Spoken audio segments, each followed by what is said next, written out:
स्वागत है आप सभी का। आपके साथ मैं हूं स्वप्निल। आप देख रहे हैं महारो राजस्थान। शुरुआत बड़ी खबर से, ब्रेकिंग न्यूज है, जयपुर से मिल रही है। भारत के नियंत्रक महालेखा परीक्षक की रिपोर्ट पेश हो गई है। राजस्थान विधानसभा के पटल पर कैग की रिपोर्ट रखी गई है। खनिज विभाग में सबसे ज्यादा गड़बड़ी मिली है। अवैध खनन और फर्जी रवन्ना से जुड़ी बड़ी गड़बड़ियां पकड़ी गई। पंचायती राज विभाग में बॉर्डर एरिया डेवलपमेंट के काम पर फर्जीवाड़ा। मनरेगा में मस्ट्रोल के नाम पर भी फर्जीवाड़ा मिला है। वहीं नगरीय निकायों में अमृत योजना में गड़बड़ियां पाई गई हैं।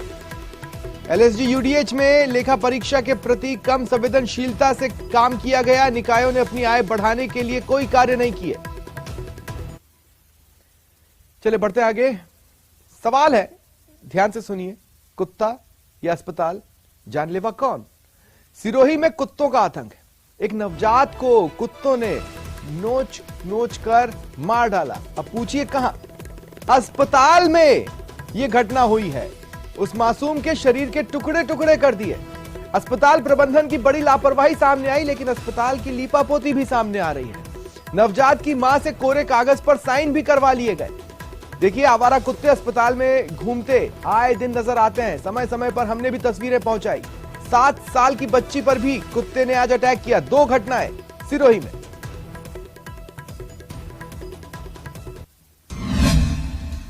खूंखार हुए आवारा कुत्ते, नवजात के किए टुकड़े टुकड़े, हॉस्पिटल मैनेजमेंट की बड़ी लापरवाही। सिरोही के सरकारी अस्पताल में हुई घटना आपको झकझोर कर रख देगी। अपने मां बाप और भाई बहन के साये में सो रहे एक नवजात को कुत्ते अस्पताल से आधी रात को उठा ले गए और कुत्तों ने नवजात को नोच नोच कर मौत के घाट उतार दिया। शरीर के टुकड़े टुकड़े कर दिए। जब मां की नींद खुली तो मासूम अपनी जगह पर नहीं था। जब उसकी तलाश की गई तो सिर्फ उसके टुकड़े मिले। रात को कुत्ता आया, लेके चला गया मेरे बेटे को।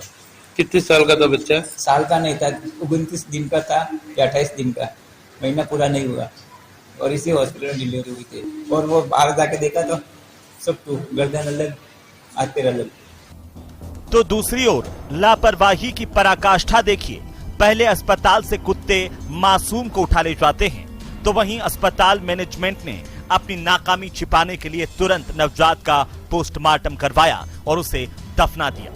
इसके लिए मैनेजमेंट ने नवजात की मां से कोरे कागज पर साइन भी करवाए।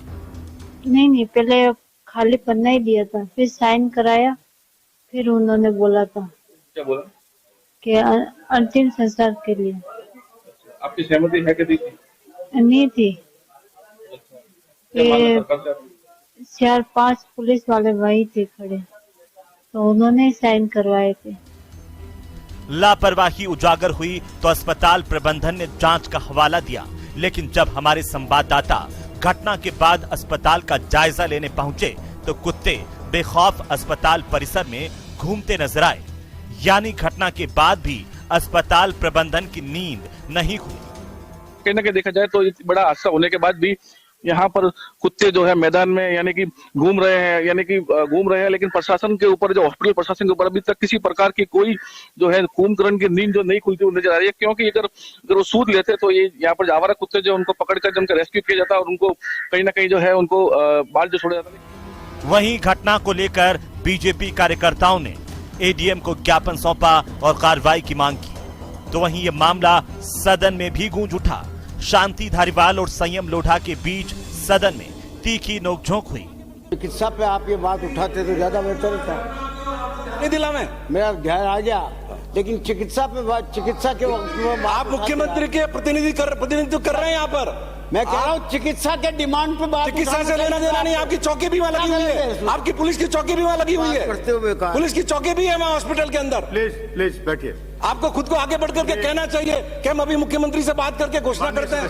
आप कल के लिए कह रहे हैं। माननीय सदस्य, नोटिस में अरे खुद का बच्चा जाए तो पता चलता है, दूसरों का बच्चा जाए तो पता नहीं चलता है। आ गया सरकार के। प्लीज बैठिए। अब देखना होगा कि लापरवाही बरतने वालों पर कार्रवाई होगी या नहीं।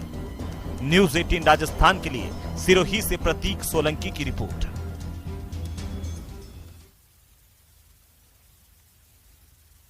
बीजेपी में फिर टकराव के हालात हैं। 4 मार्च के कार्यक्रमों से पार्टी के नेता और कार्यकर्ताओं में दुविधा की स्थिति है। एक तरफ पूर्व सीएम वसुंधरा राजे के जन्मदिन का सालासर में कार्यक्रम, दूसरी ओर युवा मोर्चे का विधानसभा का घेराव। दोनों ही धड़े ताकत दिखाकर एक दूसरे पर भारी पड़ने की कोशिश कर रहे हैं। बर्थडे सेलिब्रेशन बहाना, शक्ति है दिखाना। एक दिन बीजेपी का 2 बड़ा इवेंट। 4 मार्च शक्ति प्रदर्शन दिवस। जन्मदिन पे तो शुभकामनाएं दी जाती है, मेरी बहुत शुभकामनाएं हैं। आप ही जाओगे? सालासर में मना अच्छी बात है, धार्मिक तरह मना रही है इस बार। सारी बातें अच्छी हैं। जी हां, पोस्टर तैयार है। बीजेपी में फिर से वॉर का आगाज है। 2 धड़े एक ही दिन शक्ति प्रदर्शन की तैयारी में जुटे हैं। वसुंधरा समर्थकों ने इस बार सालासर में पूर्व मुख्यमंत्री का जन्मदिन मनाने का ऐलान किया है। तैयारियां युद्ध स्तर पर चल रही है। अशोक परनामी से लेकर प्रताप सिंह सिंघवी के घर तक दिन भर नेताओं और कार्यकर्ताओं की बैठकों का दौर है। चुनावी साल में वसुंधरा राजे के लिए उनके समर्थक किसी भी हद तक गुजर जाने की तैयारी करते दिखाई दे रहे हैं। वैसे तो 8 मार्च को जन्मदिन उनका आता है, परंतु क्योंकि 8 मार्च को धुलंडी है, होली है, इसलिए इसको प्रीपोन करके 4 मार्च को उनका हम वहाँ पे जन्मदिन मनाएंगे। पहले उनकी वो पूजा अर्चना करेंगे। पूजा अर्चना के बाद जो भी कार्यकर्ता पूरे राजस्थान प्रदेश से कार्यकर्ता आएंगे उनका अभिवादन स्वीकार करेंगे। और उनके जन्मदिन को लेकर के तो हमेशा ही कार्यकर्ताओं में भी जोश रहता है, आमजन में भी जोश रहता है और कार्यकर्ता और आमजन वहाँ पहुँचता है। लोग पूरे राजस्थान से इनको शुभकामनाएं देने आएंगे। जैसा लोगों से बातचीत होती है सब बताते हैं, हम भी शुभकामनाएं देंगे, हम भी शुभकामनाएं। क्या आपको लगता है कि पूरे ये बीजेपी का कार्यक्रम है या वसुंधरा जी के समर्थकों का कार्यक्रम? नहीं, वसुंधरा जी के ना तो वसुंधरा जी के समर्थकों का कार्यक्रम है ना बीजेपी का कार्यक्रम है। वसुंधरा जी पूजा अर्चना के साथ अपना जन्मदिन मनाएगी वहाँ पर, क्योंकि सालासर में मना रही है, इसलिए जिसको भी जाना है सालासर जाकर उनको शुभकामनाएं प्रेषित करेगा। चुनावी साल में पार्टी कार्यकर्ताओं को डर इसलिए लग रहा है क्योंकि सवाल आखिर टिकट का है और सीएम की फेस की लड़ाई भी आगे और ज्यादा गहराती हुई दिख रही है। दरअसल वसुंधरा राजे के जन्मदिन कार्यक्रम से बीजेपी के प्रदेश नेतृत्व ने दूरी बना ली है। बीजेपी युवा मोर्चा का 4 मार्च को ही जयपुर में कांग्रेस सरकार के खिलाफ विधानसभा पर प्रदर्शन का कार्यक्रम तय कर दिया गया है। माना जा रहा है कि बीजेपी नेतृत्व की ओर से वसुंधरा राजे का कार्यक्रम तय होने के बाद जयपुर में विधानसभा घेराव का कार्यक्रम रखा गया है। पेपर लीक प्रकरण में जो भी हमारे युवा ग्रसित हैं, बेरोजगारी भत्ता ना मिलने के कारण जो हमारे युवा ग्रसित हैं, उन सब की आवाज बनकर राजस्थान विधानसभा का घेराव युवा मोर्चा के कार्यकर्ता करने का काम करेंगे और राजस्थान के युवाओं की आवाज बुलंद करने का काम करेंगे। 4 तारीख का जो युवा मोर्चा का प्रदर्शन है वो पेपर लीक का और बेरोजगारी का है। 2 चीजों पर फोकस है। प्रदेश में 10,000 नौजवानों ने आत्महत्याएं की, इसमें 2,500 विद्यार्थी हैं। अवसाद में उन लोगों ने आत्महत्याएं की हैं। कहा जा रहा है कि वसुंधरा राजे के कार्यक्रम पर केंद्रीय नेतृत्व की नजर भी रहेगी। बीजेपी में अभी अनिश्चितताओं का दौर है। 2 सप्ताह बाद भी पार्टी नेता प्रतिपक्ष का ऐलान तक नहीं कर पाई है। इस बीच 4 मार्च के कार्यक्रमों ने कार्यकर्ताओं को धर्म संकट में डाल दिया है। वसुंधरा समर्थक नेताओं के फोन आ रहे हैं कि उन्हें सालासर आना है, तो संगठन दबाव बना रहा है कि विधानसभा के घेराव में पहुंचना है। इस बीच कार्यकर्ताओं में भ्रम की स्थिति बन गई है। आखिर वो किसे राजी करें और किसे नाराज। कैमरा पर्सन शेर सिंह के साथ बाबूलाल धायल, न्यूज़ 18 जयपुर।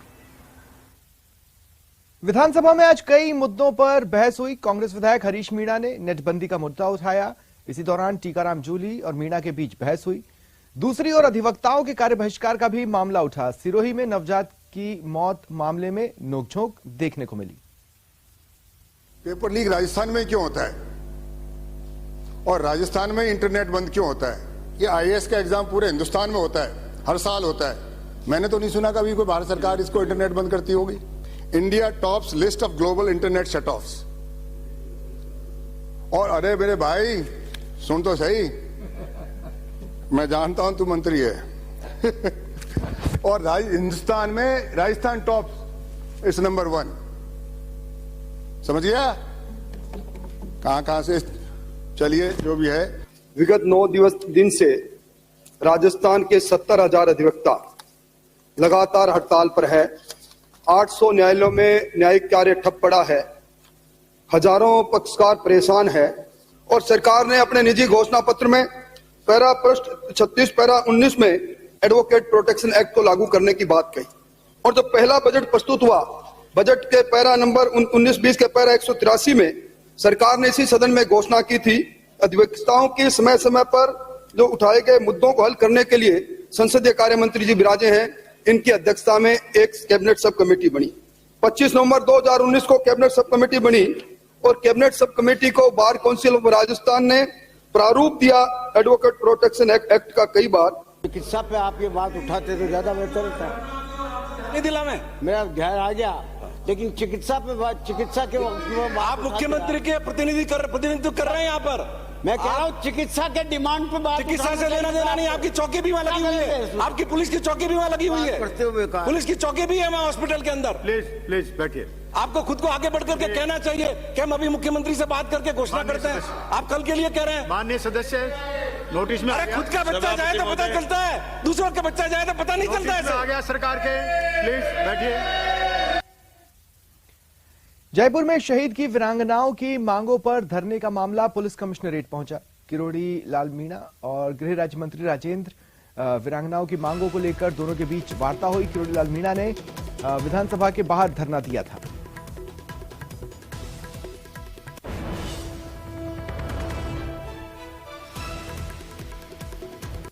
वीरांगनाओं के साथ किरोड़ी की आवाज आज रही है और किरोड़ी लाल मीणा पुलिस कमिश्नरेट पहुंचे। गृह राज्य मंत्री राजेंद्र, दोनों धड़ों के बीच बातचीत हुई मांगों को लेकर।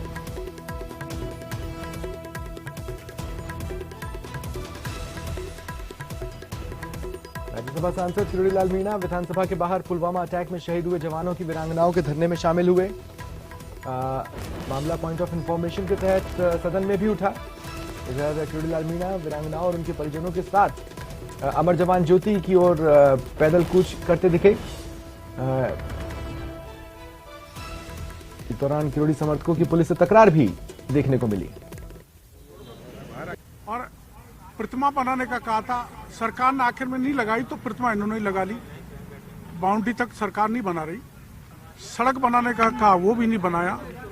ना कॉलेज का नामकरण किया, ना सड़क का किया, न इसी प्रकार से बूझ रेसुंदरावली का, वो बीमार है, उसके भी कॉलेज का नामकरण करना था। नौकरी देनी थी, नौकरी नहीं दिया। इसके देवर को नौकरी का आश्वासन दिया था, कहाँ गया वो, उसको भी नौकरी नहीं दी। तभी से 4 साल से चक्कर निकाल रही है मंत्रियों के। हमारे देवर के लिए जब शहीद हुए, तहसील हम शहीद हुए थे, तब मंत्री गई थे ना, तो हमारे से वादा करके आए थे, वादा करके आए थे। पहले तो मेरे देवर की नौकरी के लिए बोले थे, तो वो भी नहीं कर रहा है। इस मार्ग के लिए बोले थे, वो भी नहीं बनाया। और सड़क तक रोड वो भी नहीं बनी अभी तक। हमारी मांगे पूरी नहीं हुई। जोधपुर में वकील की हत्या के बाद वकीलों की ओर से एडवोकेट प्रोटेक्शन एक्ट लागू करने की मांग हो रही है। प्रदेश भर में आज भी वकीलों ने विरोध जारी रखा। वकील न्यायिक कार्यों के बहिष्कार पर रहे। इन वकीलों ने प्रदर्शन के बाद सुंदरकांड का पाठ किया और सरकार की सद्बुद्धि की प्रार्थना की। आप टीवी स्क्रीन पर प्रदर्शन की 4 तस्वीरें देख रहे हैं। ये तस्वीरें हैं जयपुर, टोंक, बारां और कोटा से, जहां अभिभाषक परिषद की ओर से कोर्ट परिसर में सुंदरकांड पाठ का आयोजन हुआ। वकीलों ने सामूहिक रूप से बैठकर सुंदरकांड की चौपाइयां सुनी।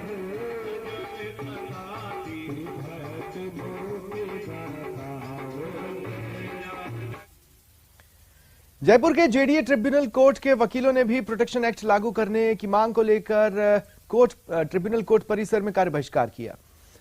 पेन डाउन हड़ताल जारी रखी। जयपुर विकास प्राधिकरण, बार काउंसिल के वकीलों ने प्रोटेक्शन एक्ट लागू नहीं करने पर शांतिपूर्वक न्यायिक कार्य बहिष्कार कर सुंदरकांड का पाठ किया। सभी वकीलों ने पाठ कर सरकार की सद्बुद्धि की मांग की और बार एसोसिएशन की ओर से बुधवार को भी सद्बुद्धि यज्ञ का आयोजन का आह्वान किया गया है।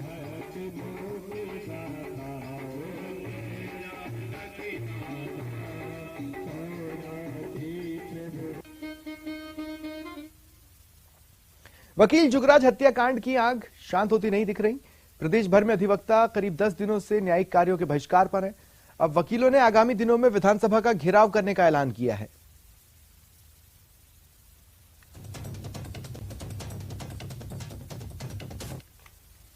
और अब बात कर लेते हैं किसानों के हल्ला बोल की। जवाई बांध के पानी पर जालोर जिले का हक तय करने की मांग को लेकर जालोर जिला मुख्यालय पर किसान जुटे हुए हैं। जवाई का पानी छोड़ने की मांग को लेकर धरना दे रहे हैं। धरने में 146 गांव के किसान शामिल हैं। किसान अपने साथ खाना बनाने के लिए सामग्री, अनाज, खाना पकाने के लिए लकड़ियां लेकर आए हैं। किसानों ने ऊंट के मुंह से कलेक्टर को ज्ञापन सौंपा।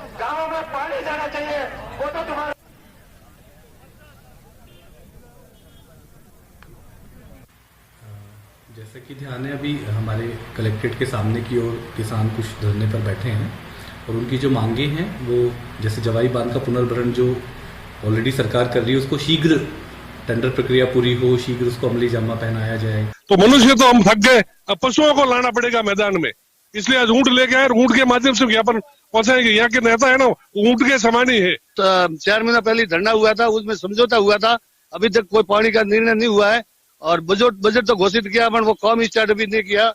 हमारे पानी जरूरत की है, हमारे बंदा में हमारा हक नहीं है क्या? हमारा हक है।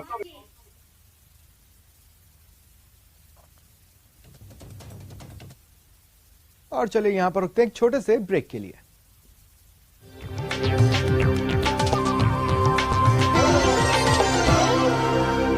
बेरोजगारी के मामले में दूसरा स्थान, बढ़ती बेरोजगारी भत्ते की जिम्मेदारी। बेरोजगारी भत्ता ज्यादा, इसलिए बेरोजगारी के आंकड़े ज्यादा। बेरोजगारी का जख्म, भत्ते का मरहम। प्रदेश के सबसे बड़े सवाल पर मेरे साथ देखिए आज रात 7:56 पर प्राइम डिबेट।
ब्रेक के बाद एक बार फिर आप सभी का स्वागत है। जयपुर से बड़ी खबर है। 15,000 की रिश्वत लेते पटवारी ट्रैप हुआ है। सांभर के कोरसीना तहसील में उसे ट्रैप किया गया। नामांतरण खोलने की एवज में उसने रिश्वत मांगी थी। 20,000 की रिश्वत की डिमांड पटवारी की ओर से की गई। कोरसीना के पटवारी राहुल स्वामी को एसीबी ने ट्रैप कर लिया। देखिए, पटवारी रिश्वत मांग रहा है, ये शिकायत एसीबी तक पहुंची थी, जिसके बाद एसीबी ने शिकायत का सत्यापन करवाया और जब सत्यापन के दौरान शिकायत को सही पाया गया तो फिर इस ट्रैप की कार्रवाई को प्लान कर अमली जामा पहनाया गया, जिसमें कोरसीना तहसील में ये पटवारी 15,000 की रिश्वत लेते रंगे हाथों पकड़ लिया गया। जयपुर से ये बड़ी खबर है। आज प्रदेश में एसीबी ने रिश्वतखोरों पर ताबड़तोड़ कार्रवाइयां की हैं। कुछ और जगह जहां एसीबी का एक्शन देखने को मिला। झालावाड़ में बीएड कॉलेज के प्रिंसिपल और लेक्चरर को 5,000 की रिश्वत लेते ट्रैप किया गया। दोनों उपस्थिति पूरी दिखाने की एवज में रिश्वत ले रहे थे। इधर करौली में घूसखोर पटवारी को 6,000 की रिश्वत लेते पकड़ा गया, जो जमीन का नामांतरण खोलने की एवज में रिश्वत मांग रहा था। और दिल्ली से इस वक्त की बड़ी खबर, गैंगस्टर सुधीर मान गिरफ्तार कर लिया गया है। दिल्ली पुलिस की स्पेशल सेल ने यह कार्रवाई की। देखिए, ये बड़ी खबर आपको बता रहे हैं। गैंगस्टर सुधीर मान गिरफ्तार कर लिया गया है। देखिए, गैंगस्टर सुधीर मान, जो कि लॉरेंस बिश्नोई कला जठेड़ी गैंग के का शूटर है, उसे पकड़ लिया गया है। हत्या, डकैती, आर्म्स एक्ट के मामलों में इसका नाम कई बार सामने आया है। वांछित था, वांटेड था, पकड़ लिया गया। व्यापारियों और प्रॉपर्टी डीलरों को धमकी दिया करता था। देखिए, लगातार पूछताछ भी इस बीच गैंगस्टर्स से चल रही है। कई कड़ियां भी जुड़ रही हैं, कुछ मामले भी सामने आ रहे हैं जिनकी इंडिपेंडेंट जांच चल रही है। और इसी कड़ी में एक बड़ी सफलता दिल्ली में कानून व्यवस्था को मिली है। दिल्ली पुलिस की स्पेशल सेल ने गैंगस्टर सुधीर मान को गिरफ्तार कर लिया है। भरतपुर से बड़ी खबर, पुलिस और बदमाशों के बीच मुठभेड़ का मामला सामने आया। विनोद पथैना, चंदू देशवाल, प्रेमवीर भीमा को आरबीएम अस्पताल लाया गया। कड़ी सुरक्षा के बीच अटलबंद थाने से इन्हें आरबीएम अस्पताल लाया गया, जहां उनका मेडिकल हुआ और कड़ी सुरक्षा के बीच इन्हें वापस थाने भी ले जाया जाएगा। जब बदमाशों को लाया जा रहा था, देखिए चारों तरफ पुलिस का पहरा रहा, कहीं इन्हें छुड़ाने के लिए कोई हमला ना कर दे, ये भागने की कोशिश ना करें। तमाम तरह के अंदेशे थे। इन्हें देखते हुए पूरी व्यवस्था की गई थी और इन्हें अस्पताल ले जाकर इनका मेडिकल करवाया गया। बूंदी के देई कस्बे में माड़ साहब ने अपने ही छात्रों को तालिबानी सजा दी। दरअसल सरस्वती उच्च माध्यमिक विद्यालय के हेडमास्टर ने बंटी बंजारा और नरेंद्र बंजारा को बेरहमी से डंडों से पीटा।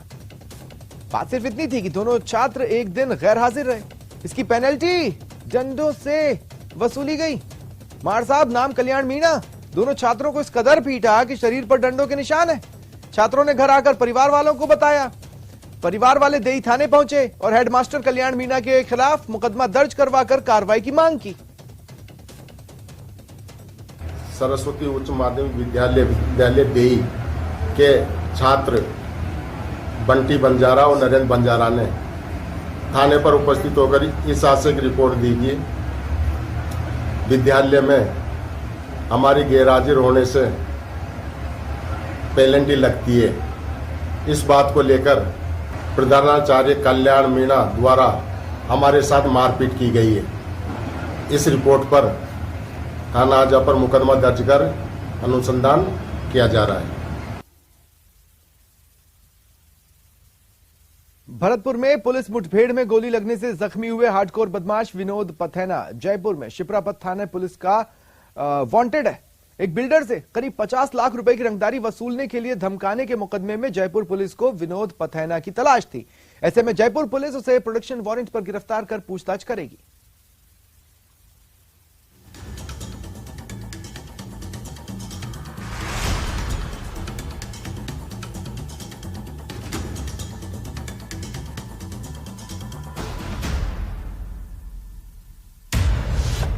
मुश्किल में डॉन,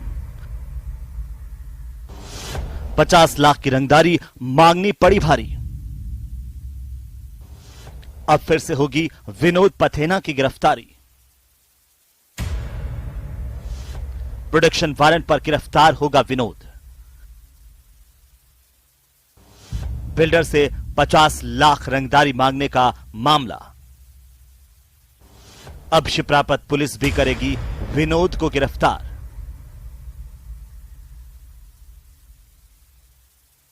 राजधानी में खौफ का पर्याय बने हार्डकोर अपराधी या कहें कि डॉन विनोद पथेना एक बार फिर प्रोडक्शन वारंट पर गिरफ्तार होगा, जिस पर रंगदारी मांगने के लिए जानलेवा हमला करवाने के आरोप हैं। आखिर क्या है मामला? दिसंबर 2022 का मामला। विनोद पथेना ने मानसरोवर निवासी बिल्डर को धमकी दी। बिल्डर को धमकी देकर 50 लाख रुपए की रंगदारी की मांग की थी। बिल्डर ने विनोद पथेना की धमकियों को नजरअंदाज किया तो पथेना गैंग ने बिल्डर को डराने के लिए हमला करवाया। बिल्डर की कार को टक्कर मारकर हमला किया गया। तब शिप्रापत थाना पुलिस ने पथेना की गैंग के 3 बदमाशों को जगतपुरा में मॉडल टाउन से गिरफ्तार किया था। इसमें विनोद पथेना भी वांटेड था। बिल्कुल सही बात है। इसने पिछले वर्ष दिसंबर 2022 के अंदर एक बिल्डर है जयपुर के, जिनको एक्सटॉर्शन के लिए थ्रेट कॉल किया था, 50 लाख की डिमांड की थी। उसमें ये खुद तो अरेस्ट नहीं हो पाया था, पर इसके जो 3 साथी थे जो बेसिकली यहाँ पर धमकी देने के लिए आए थे, उनको स्थानीय शिप्रापत थाना पुलिस द्वारा गिरफ्तार कर लिया गया था। उस प्रकरण में अभी भी ये वांछित है, तो चूंकि गैंगस्टर अब पुलिस के काबू में आ गया तो इसको गिरफ्तार करके इसमें अग्रिम कार्रवाई इस केस में की जाएगी। राजस्थान में भरतपुर के रहने वाले 1 लाख रुपए के इनामी बदमाश विनोद पथेना के खिलाफ यूपी और अन्य राज्यों में भी आपराधिक वारदातें करना बताया जा रहा है। विनोद पथेना और उसकी गैंग ने जयपुर के दक्षिण जिले में पैर फैलाने की सोची। इसके लिए मुआना और शिप्रापत इलाके में बिल्डर और अन्य कारोबारियों को चिन्हित कर 50-50 लाख रुपए की रंगदारी के लिए जान से मारने की धमकियां देना शुरू किया। यही नहीं, विनोद पथेना गैंग ने साल 2012 में जयपुर के रिको एरिया में एसबीआई बैंक में डकैती डाली थी। 2020 में विनोद पथेना यहाँ पे एक्टिव हुआ था, जिसमें मोहना क्षेत्र के अंदर 3 प्रकरण इसके सितंबर, अक्टूबर, नवंबर माह में दर्ज हुए थे। तीनों में इसको गिरफ्तार करके पुलिस द्वारा चालान किया गया था। चूंकि ये जयपुर में चिन्हित अपराधी हो गया था, तो उसके बाद इसने जयपुर को छोड़ दिया था। करीब 1-1.5 वर्ष तक, करीब 2 वर्ष तक ये जयपुर में कोई एक्टिविटी नहीं आई सामने इसकी, और एकदम से फिर 2022 दिसंबर में इसकी एक एक्टिविटी आती है जिसमें थ्रेट कॉल देता है, तो जिसमें भी इसके गुर्गों को पकड़ा गया था और ये वांछित चल रहा है। अब इसके खिलाफ में गिरफ्तार कर कार्रवाई करेंगे। विनोद पथेना गैंग के सक्रिय होने पर जयपुर पुलिस की स्पेशल सेल एक्टिव हुई। उसकी आपराधिक वारदातों को रोकने के लिए गुर्गों की धरपकड़ शुरू की गई। अब देखने वाली बात यह होगी कि दहशत फैला रहे विनोद पथेना गैंग पर पुलिस आखिरकार कब तक लगाम लगा पाती है। न्यूज़ 18 के लिए जयपुर से विष्णु शर्मा की रिपोर्ट।